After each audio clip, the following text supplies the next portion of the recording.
For example, even though nearly 80% of the nation supports voluntary spoken prayer in public schools, only 13% of Democrats voted for a recent constitutional amendment to permit it. And even though almost 80% of the nation supports public displays of the Ten Commandments, only 21% of Democrats voted for a congressional bill to allow those displays.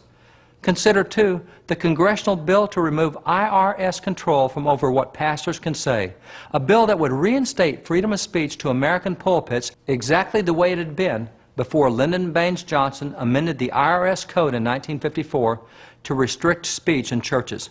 Only 5% of Democrats voted to allow free speech for churches. There are many other votes in Congress demonstrating a general Democratic hostility toward laws protecting public religious expressions, just as a century and a half ago when they would not join in inviting the Reverend Garnett to deliver his sermon. Because of the 13th Amendment and the end of slavery, black Americans, particularly in the South, could now enjoy their first real taste of civil rights, their first genuine opportunity for political participation. Within a year, blacks were registering to vote and were forming political parties across the South.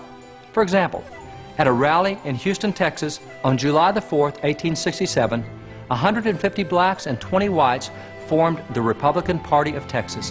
And black Americans also started other Southern Republican parties as well. In fact, the first 42 blacks elected to the state legislature in Texas were all Republicans.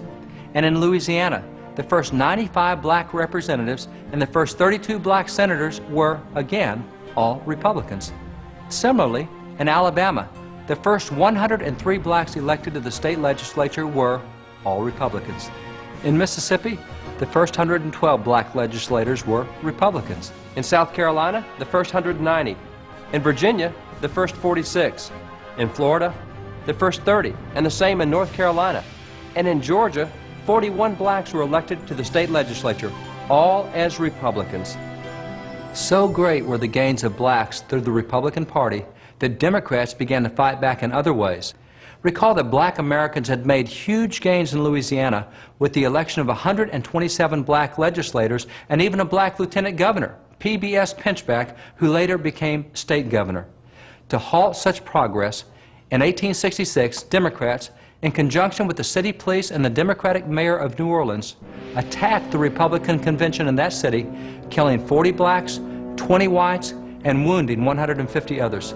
Democrats even rushed the floor of the Louisiana legislature to seize by force the power away from the elected black Republicans, but federal troops arrived to restore peace and return African Americans to their lawfully elected positions. Similarly violent and often deadly attacks by Democrats against Republicans also occurred in other states as well. While much early Democratic opposition occurred on a state-by-state or a local basis, in 1866, Democrats formed a group that became national. Its declared purpose was to break down the Republican government and to pave the way for Democrats to regain control in the elections. What was the name of that group? The Ku Klux Klan. Although it is relatively unreported today, the historical documents are unequivocal that the Klan was started by Democrats and that the Klan played a prominent role in the Democratic Party. This 13-volume set of congressional investigations from 1872 conclusively and irrefutably documents that fact. The Klan terrorized black Americans through murders and public floggings. Relief was granted only if they promised not to vote for Republican tickets, and violation of this oath was punishable by death. And since the Klan was targeted against Republicans in general, it did not limit its violence simply to black Republicans. In this old illustration, the Klan in North Carolina is about to hang a white Republican. This is a Klan push card from 1868, about the size of a baseball card. It is entitled, Radical Members of the South Carolina Legislature.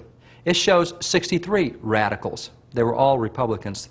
The Democrats called Republicans radicals because the Republican Party was biracial and allowed blacks to vote and participate in the political process, thus making them radical in the Democrats' eyes.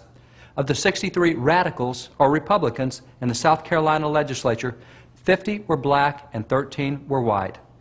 On the back of this card, all the names of the radical Republicans were listed. Evidently, if the Klan wanted to pay a night visit, with the help of this card, they would know exactly who they were looking for. Although much progress had been made because of the 13th Amendment and the civil rights laws passed in Congress, Democrats in the South still found ways to ignore those laws. Congress responded with the 14th Amendment, a civil rights amendment to the Constitution declaring that former slaves were full citizens of the state in which they lived and were therefore entitled to all the rights and privileges of any other citizen in that state. When the 14th Amendment came to a vote, 94% of the Republicans in Congress voted for the passage of that civil rights amendment. However, the records of Congress revealed that not one single Democrat in either the House or the Senate voted for the 14th Amendment. Perhaps this lack of support for civil rights is not surprising considering the makeup of the National Democratic Party at that time. Here is a handbill highlighting some of the distinguished notables at the 1868 Democratic National Convention held in New York City on July the 4th of that year. Nearly 1/5 of the members of the Democratic National Convention were leaders who had either militarily fought for or politically led the slaveholding nation in the South. The handbill also featured portraits of two prominent rebel generals who participated in that convention. One was Wade Hampton. Before the war, Hampton had been a Democratic U.S. Senator, but he left the Senate when the Southern Democrats seceded to form their slaveholding nation. In 1876, Hampton ran for the Democratic governorship of South Carolina. One of his active allies in that election was a group called the Red Shirts, which essentially was the Klan dressed in red shirts rather than white hoods. To help win Hampton's governor's race, they issued the following guidelines. Every Democrat must feel honor-bound to control the vote of at least one Negro by intimidation, purchase, keeping him away, or as each individual may determine how he may best accomplish it. We must attend every Republican meeting that we hear of, whether they meet at night or in the daytime. Democrats must go in as large numbers as they can get together and well armed. Here's an illustration demonstrating how Democrats controlled votes in elections. Notice the caption. Of course he wants to vote the Democratic ticket. The Democrat Hampton was finally declared the winner and became governor, but only under very questionable circumstances. In fact, the editorial cartoons in Harper's following that election showed a triumphant Democrat standing over the bodies of slaughtered African American voters. The other featured portrait of the 1868 National Democratic delegates was that of Rebel General Nathan Bedford Forrest.